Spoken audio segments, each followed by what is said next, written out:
I'm 46 years old, and in today's video, I want to share with you one simple method to change your life in a single day. I'm going to walk you through a framework called the bottleneck method. It's a simple 5-step framework that I personally use to go from being a broke, purposeless, fat high school dropout to being in the best shape of my life at 46 with a beautiful family, running multiple successful businesses that changed thousands of lives, and being able to influence millions of people around the world.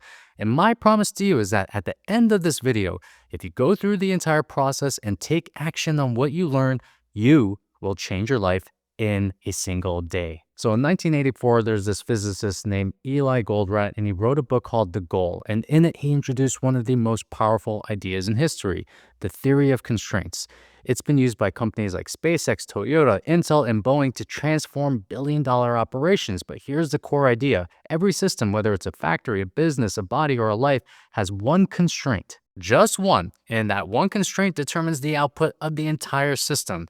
It's not about applying more effort or being more talented or working harder. It's about fixing the bottleneck. Think about someone trying to lose 30 pounds. Monday through Friday, they're dialed in, they're crushing their workouts, they're tracking every macro, and they're hitting their step counts. They might even lose a couple pounds on the scale. They're doing everything right, but when Friday hits, all bets are off.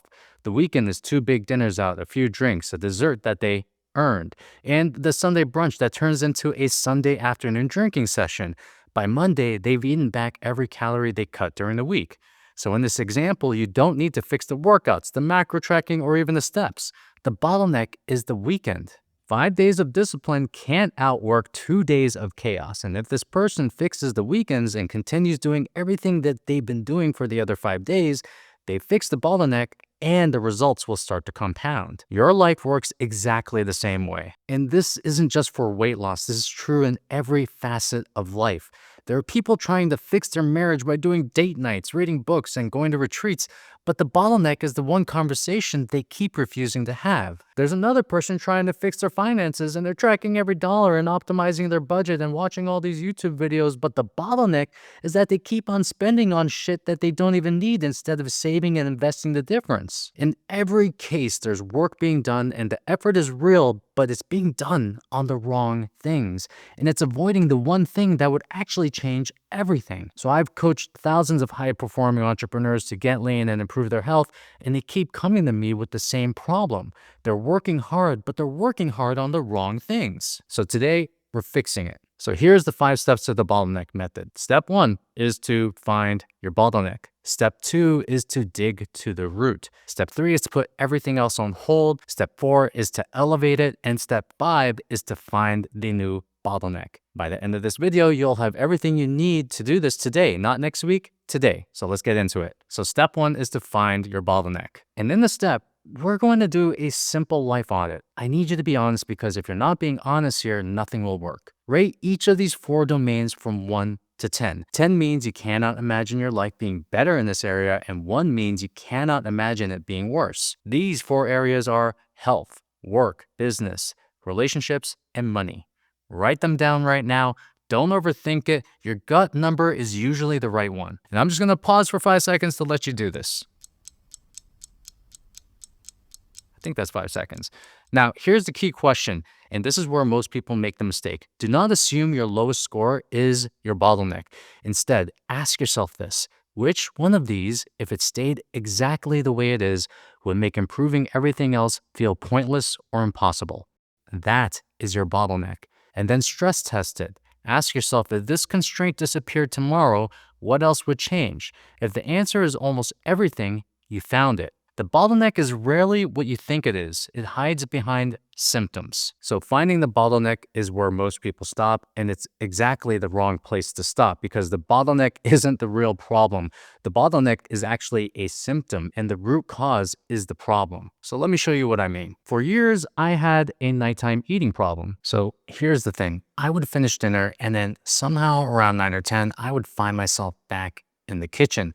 And it's not because I was hungry. I knew I wasn't hungry. But lo and behold, every night I would end up in the kitchen, rummaging through the fridge, going through the cabinets, half conscious, almost like I was on autopilot. And this was happening for years. And I've been trying to fix it using the obvious way, using willpower, discipline, keeping no food in the house, or eating a bigger dinner, all of the tricks. And none of it worked because I was treating the symptom, which was nighttime eating, like it was the root cause. When I actually dug to the root and when I asked, why is this actually happening? The answer had nothing to do with food. It was stress. It was the way I was ending my days. My evenings had no ways of decompression. I was going from work mode straight to bed and my nervous system was still running. The eating was just a way for myself to self-regulate the stress. It was a symptom. The way I was managing my stress and ending my days, that was the root. So when you've identified your bottleneck, you don't stop there. You ask yourself, why is this happening? You don't want the surface answer, you want the real one. And you want to keep on asking until you hit something that feels uncomfortable to say out loud. That's usually the root. Now, step 3 is the step that no one wants to do, which is to subordinate everything you're doing to fix that constraint. In your life, that means putting things on hold. That new workout program that you want to start, put it on pause. That side project that you're excited about, it waits. Every new thing you want to add to your life, all of it goes on hold. That is the uncomfortable part. Here's the truth, and it took me a long time to accept this. When you invest effort anywhere except the bottleneck, it becomes wasted effort. It becomes a form of mental masturbation and it just doesn't compound. It keeps you busy while the real problem actually runs your life.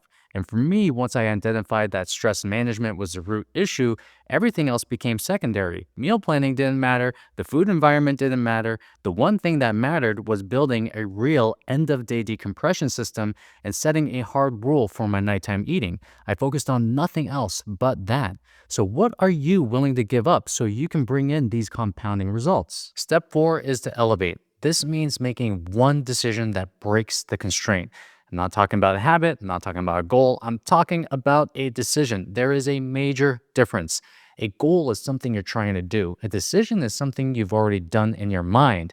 Now you're just executing on it because you're not just fixing the bottleneck, you are raising it. Now we use the word elevate because that's exactly what you're doing. When you break the bottleneck, you lift everything else with it. And here's what that looks like in real life. If your bottleneck is your business, the decision isn't to work more hours, it's to cut the offer that's maybe draining your energy, or maybe raising your prices, or firing a client who takes up 80% of your time and is giving you 20% of the money. One decision. If the bottleneck is your marriage, then maybe the decision is to book the therapy session that you've been avoiding or to finally have the honest conversation you've been putting off for 6 months. One decision. If the bottleneck is your health, it's probably not another diet. It's to change the one thing in your environment that's been tripping you up. For myself, I made one decision that rebuilt my evenings completely, and that was never eating past 6 p.m. That's it.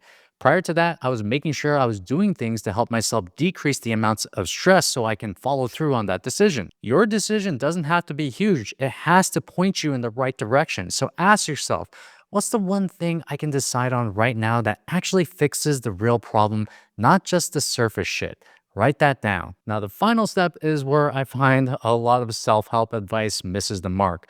So when you fix your bottleneck, it doesn't stay fixed forever. A new one shows up.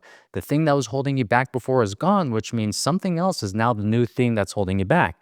And it always works this way. I remember hearing a story about Elon Musk as he was building his Starship. And one of the core philosophies of SpaceX is to find the one thing that holds them back from achieving their mission, to fix the constraint, and then to move on to the next one. And the great life that you design is not usually about adding more shit. It's about subtracting the old habits you fell into. And this is what actual growth looks like. Most people quit on themselves because they fix one thing, they feel good for a few weeks, and then they start to feel stuck again. They think that the whole thing stopped working when it didn't.